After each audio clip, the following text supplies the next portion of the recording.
Hello and welcome to another exciting episode of Career Conversations here at the University of California, Merced.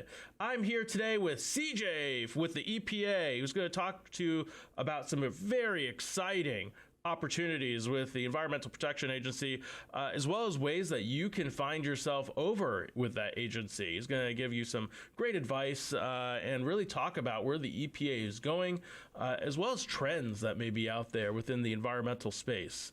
If you are a first-time listener to this podcast, we host this program in better connecting you, the student or prospective student of UC Merced, with employers, with organizations, or with individuals that may have a mindset towards industry trends. And so today I'm more than happy to welcome CJ with the EPA. That's catchy. And I have a great first question for you. As many people know, I love giving this question. This is the first question that usually you'll get in an interview. 95% of the time, this is going to be the first question that they throw at you in an interview setting. And that question is, so tell me a little bit about yourself. Yeah, thank you for having me. I'm happy to be here at UC Merced.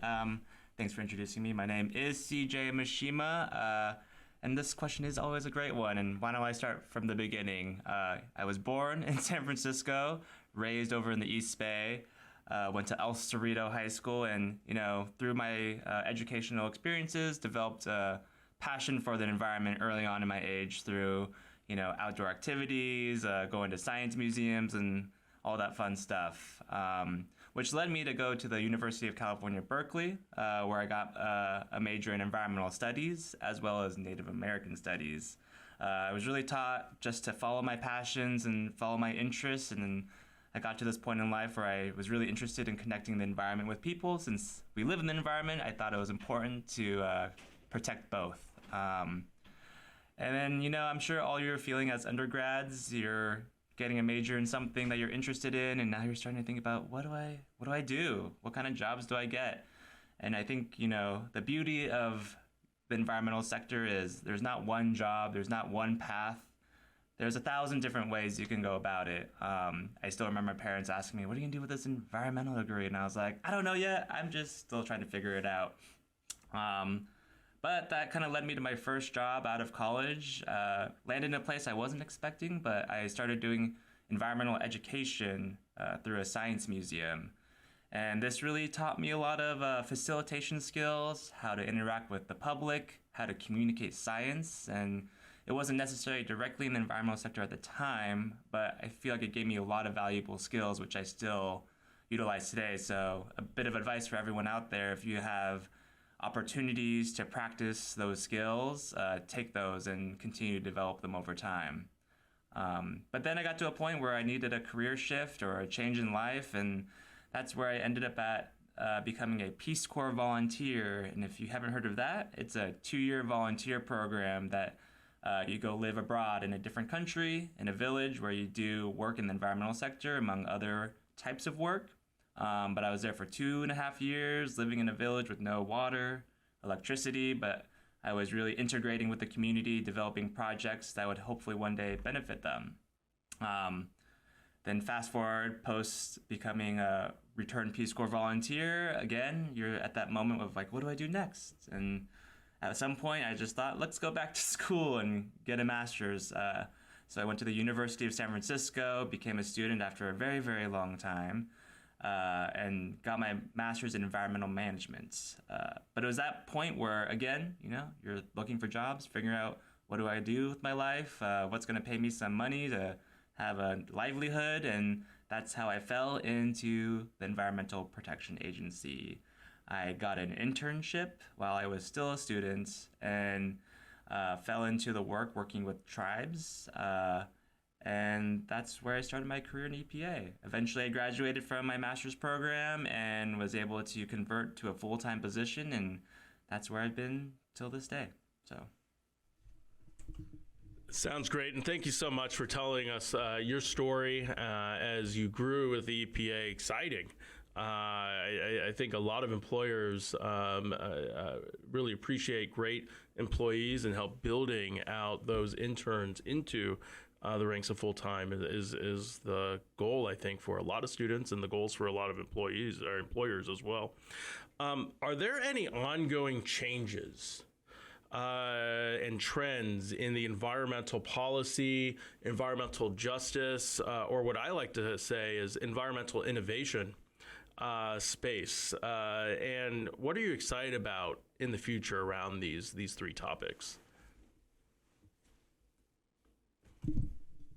Yeah, thank you for that question. And that's a tough question because everything's always changing. There's new things always happening in the world, new different environmental issues that we're currently facing, and but I'm happy to be in this job. And I think an ongoing change and trend that I'm currently seeing is just the way we approach our work at the Environmental Protection Agency and more broadly.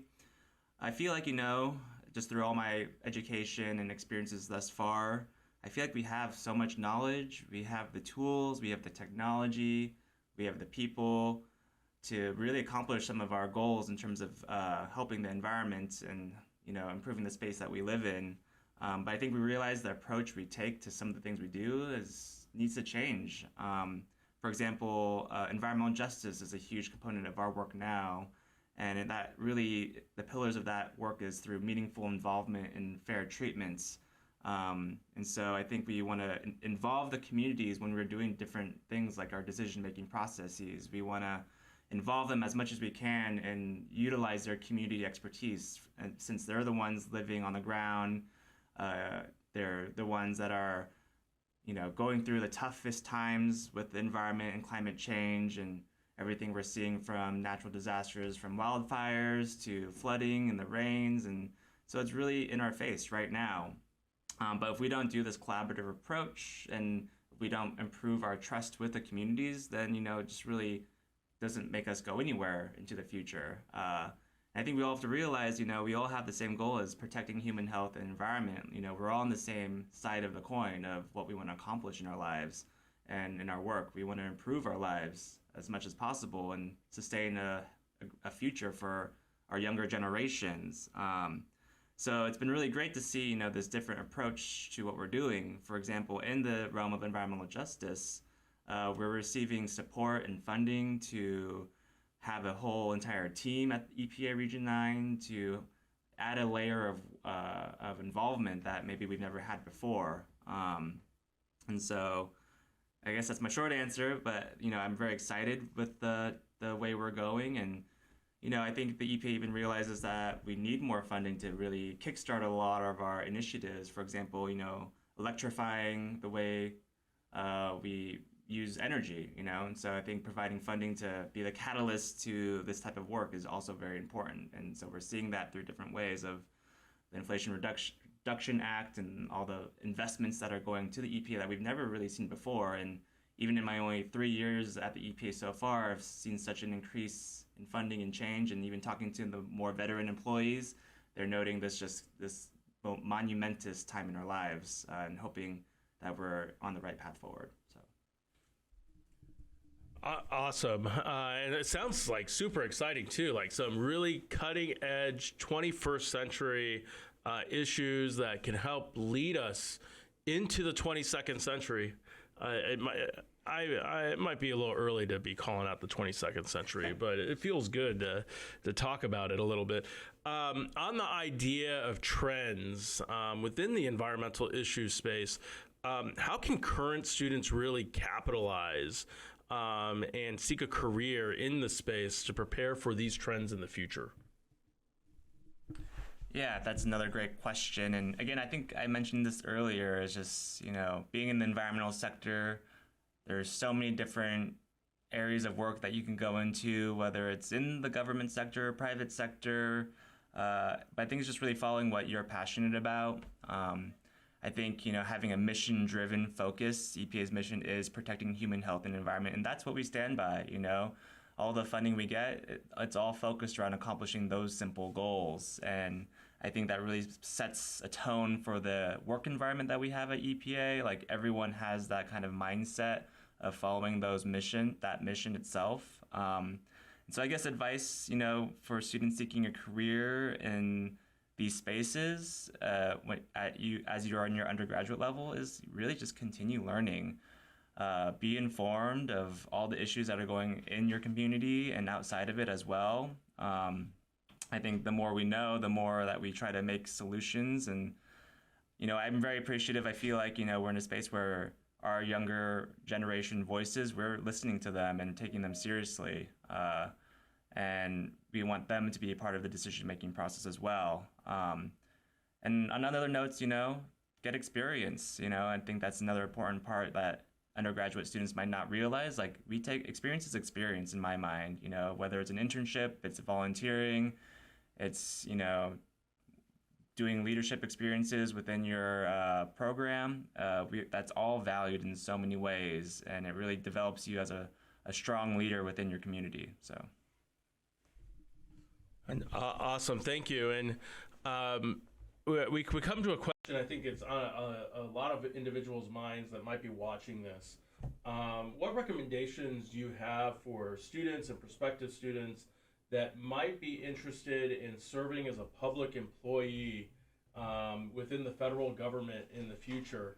The process is a little bit infamous, and so I hope that you could sort of share some ideas on really how students can join as a public servant for the federal government.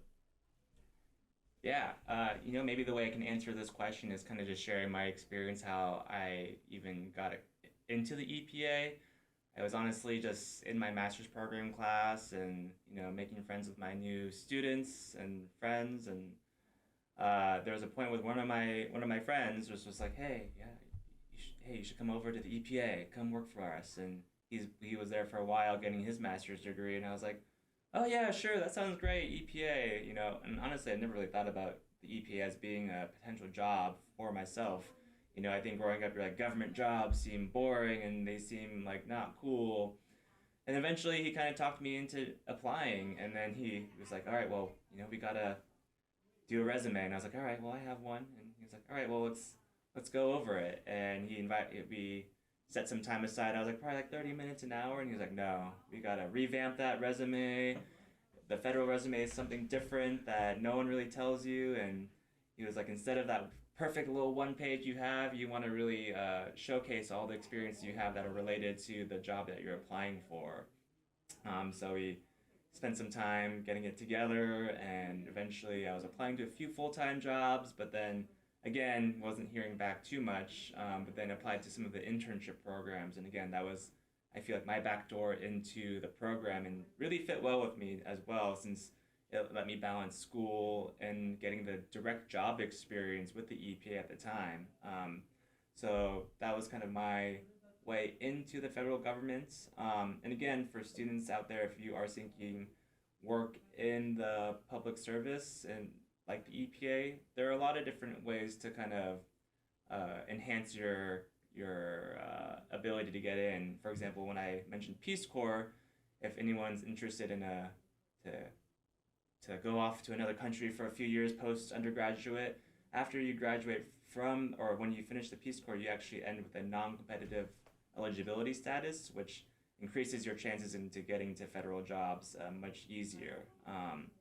And so definitely go. I know you'll want to go on USA Jobs to continue looking for all the postings and figure out little tips and tricks here or there, but I think that's another thing. That's why we're here today, is to try to share those tips and tricks.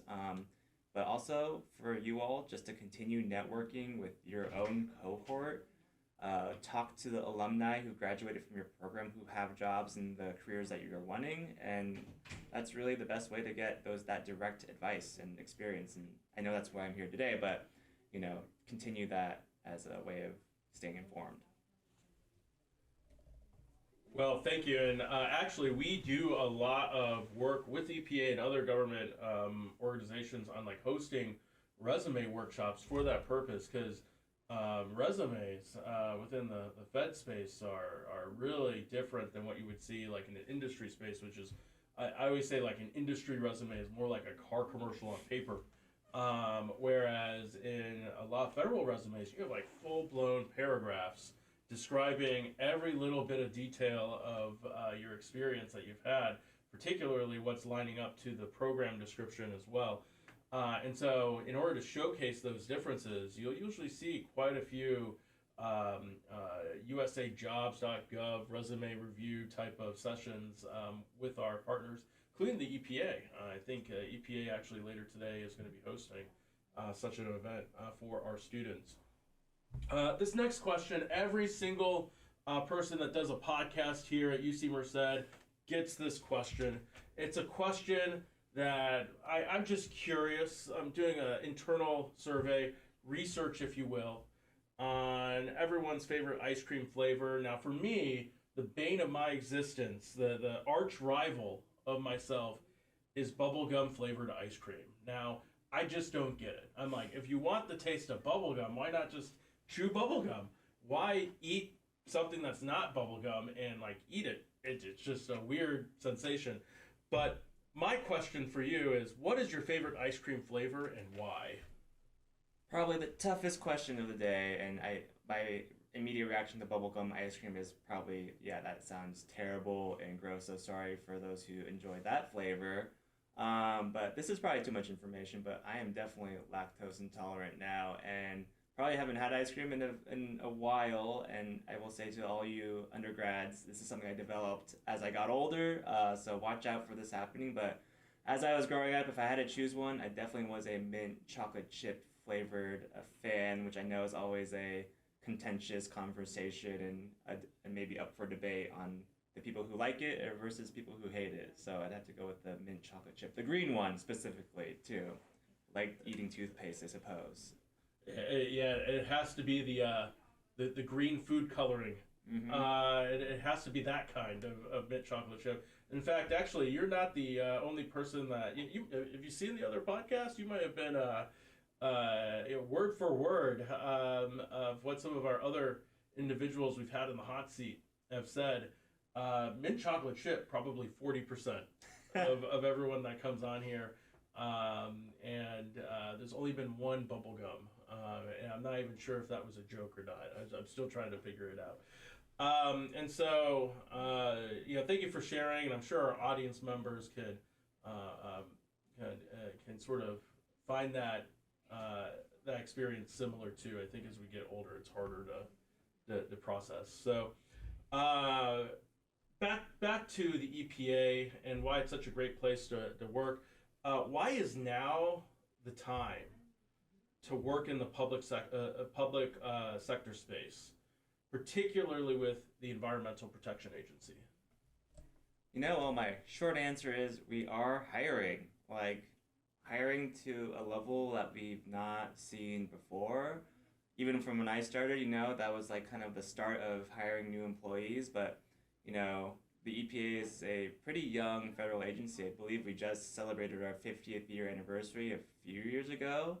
And so, a lot of the folks who started with the EPA were the ones there from the beginning. And so I think we're also seeing kind of the shift of folks, retiring or moving on to different things. But also, again, I think I mentioned earlier, the investment in the EPA through different acts like the Inflation Reduction Act is allowing us to hire a lot more, because I think we've all say, I can do all the good work in the world, but I'm still one person. If we don't have the staff to run all these different programs that are coming to us, then we're not going to be able to provide the support to communities if I don't have the time or capacity to do it myself. And so I think even as an agency, we're seeing that, for us to be meaningfully involved with communities and to give more attention to the work we're doing, we need more staff to help support that as well.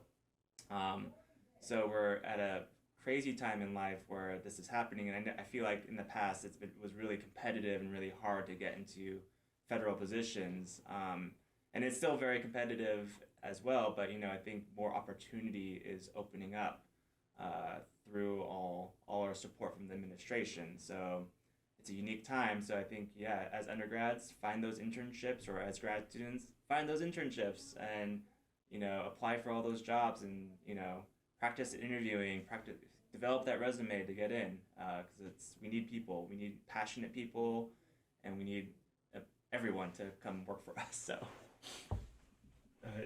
that's awesome. Like I said, it sounds so exciting. On the trends that you're working on. This is 21st century issues. These are 21st century items for growth as well, particularly to save the 22nd century. So it's such an exciting time and exciting space. What words of advice do you have for students interested in engaging with the Environmental Protection Agency? How should they go about that? Yeah, I think when I was looking for jobs too, when I was like, oh, who can I just contact the EPA and I was like, I don't know how to do that. But, I think through our new efforts to be more involved in our recruiting efforts, like being here today at your campus, reach out to our coordinator. Use LinkedIn, message people. People message me to set up informational interviews or just to get an idea of, what kind of work do we do. EPA is made up of many, many different divisions from air, water, solid waste.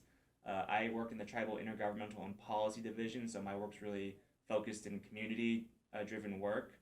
But when you've kind of talked to people who are in these roles, you kind of get an idea of what you're currently interested in. And I know that might change from when you graduate to all the different experiences you might have prior to joining the EPA, but get an idea of what really interests you. I'm someone who kind of is a generalist, to be honest, and I find a lot of things interesting, and I want to touch a lot of different topics, and there's space for that type of role too. I feel like I am involved in a variety of different issues and different types of work that really that engages me in a way that I really love. But there is more technical and more specific roles as well that you can do that's focused in, for example, safe drinking water or air emissions. So just kind of figure out what path you want to go forth. But there's again, as I keep on mentioning, there's plenty of different paths and not one is the same. So follow your own is always a good rule to keep up. Great advice. And listening to you speak, I know that a lot of students that are listening to this podcast are going to want to have a interest to actually go into the space, and they probably want to know where they can actually apply for these internships. They probably want to know where they find these careers to apply for with the EPA. How can students take that next step and apply for these opportunities or other programs? I don't know if you have like project experiences as well, research experiences that they might be able to do over the summer. But how can they take advantage of those programs? Where can they go right now to apply for those programs with the EPA? Yeah, so let's see, where do I start? First, you'll want to log on to usajobs.gov and create a profile there, and that's where all the job listings will be living. And I will say that these jobs usually only come up or are open for maybe a 2-week time period, so they come and go fast, which is again not ideal, but there are ways you can set filters on this website to give you notifications on specific jobs that you might be interested in, such as internships. So definitely do that. And there's also a resume builder you can utilize on USA Jobs that has a specific template that once you apply, that the algorithm of whatever it goes through sees and identifies pretty quickly. So I definitely recommend using that resume builder. But once you get in, the classic tools of practice interviewing, look up interview questions that they might ask you and practice them.